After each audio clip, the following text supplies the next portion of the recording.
Well, we have energy expert Kelvin Emmanuel joining us on Newsnight tonight. Here we are again, back on the issue of crude oil, Dangote Refinery, and what have you. By now, you would think that petrol problems would be over, but it's like it's still far from being over.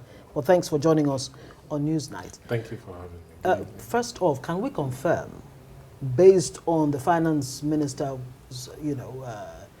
pronouncement on Saturday that, or announcement, that the crude oil or Naira for crude has started?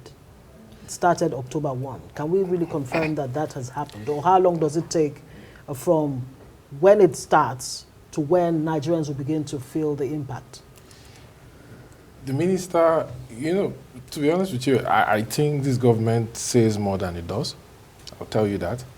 The minister, they put up a press statement, Naira for crude starts 1st of October.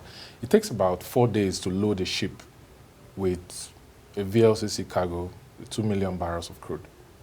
Okay, so if, for example, you knew you were going to start Naira for crude, then you should be prepared before the 1st of October.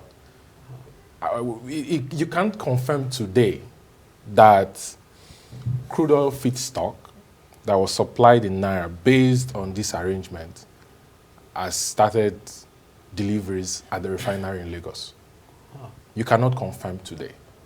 So the reality of the fact is that the Dangote Refinery is having to source for crude oil feedstock in US dollars. Okay? So Nigerians... From outside Nigeria? From both within Nigeria and outside Nigeria. So Nigerians cannot blame the Dangote Refinery for the increase in the price of PMS. Because when you look at the framework for PMS pricing, there are different layers. The two important layers here is the Platts system for gasoline pricing, which is global.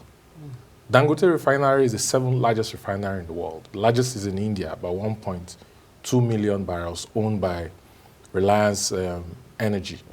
Dangote is 650,000 barrels. Yeah, it's the 7th largest in the world. It has a Nelson Complexity Index of 10.5, which means it can refine any grade of crude oil from anywhere in the world.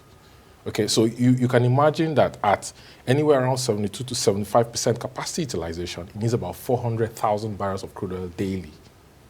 700? It needs 400,000 400,000 barrels. Daily. Now, this so-called Naira-based crude sales program was supposed to supply between 385,000 and 400,000 barrels of crude oil. Last year, 2023, according to the NATO report, Nigeria drilled 537 million barrels of crude oil. According to that report, NNPC said they lifted 196 million barrels of crude oil, which represents 36.7%.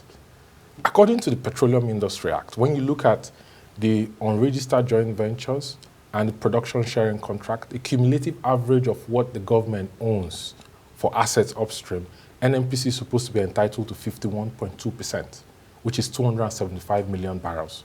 So the question is, why is the government not able to supply crude oil feedstock to a commercial refiner in Lagos that is supposed to backwardly integrate and solve all the demands for PMS in Nigeria, which in my estimate is only 35 million liters and neither 55 million or 70 million liters per day?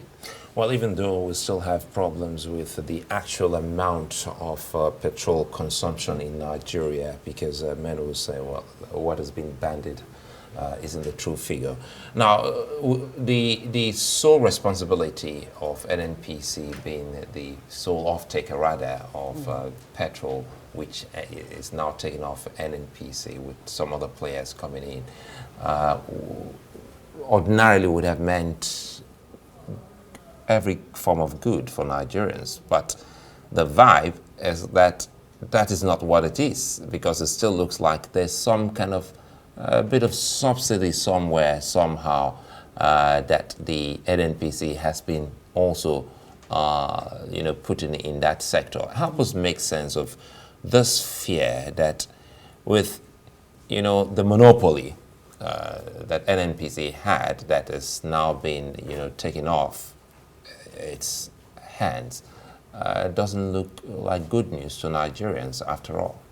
There's been a lot of speculation about this, and frankly, sometimes when I read the comments, I always am amused because it's important Nigerians understand the PMS pricing framework.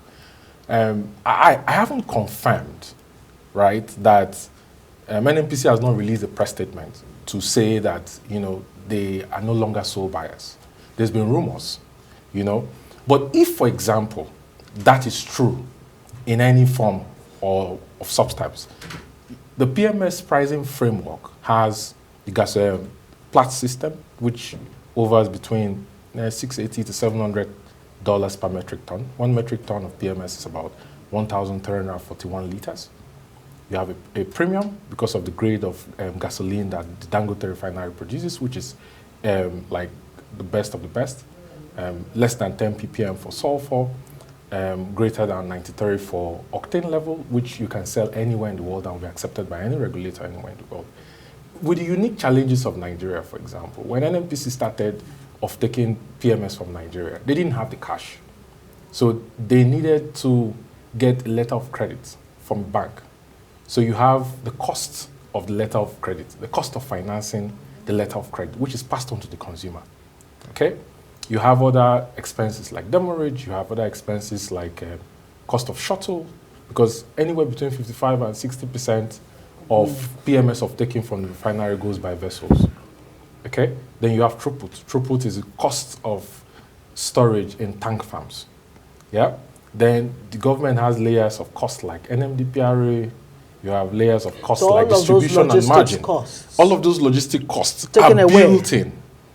Okay. So when you look at the real actual price of PMS, ex-refinery price, which is basically your Platts and basically your premium because of the grade of gasoline that you're refining, it's nothing compared to what you have But what are the at implications? retail pump price. Very quickly, what are the implications if NNPC truly decides not to be the sole off-taker of Dangote Petrol? No, Nigerians will see the real face of this pricing framework I've explained, the real price of the framework. There will be competition, intense competition between MoMan, between IPMAN on price. Right. But the only thing I keep saying is this. Look, the government knew that Dangote Refinery was coming 7 years ahead. Yeah. Atlas Cove and Mosimi, that is pipeline infrastructure to evacuate PMS, it's not functioning. So More how questions? do you rely on trucks and vessels to move products in a country of 200 million people? Well, I think, questions a lot of people still will be looking forward to having you back again, because in all of this, it still looks foggy, especially as NNPC has been mom. We'd like to thank you for your time as always. Thank you for coming on Newsnight.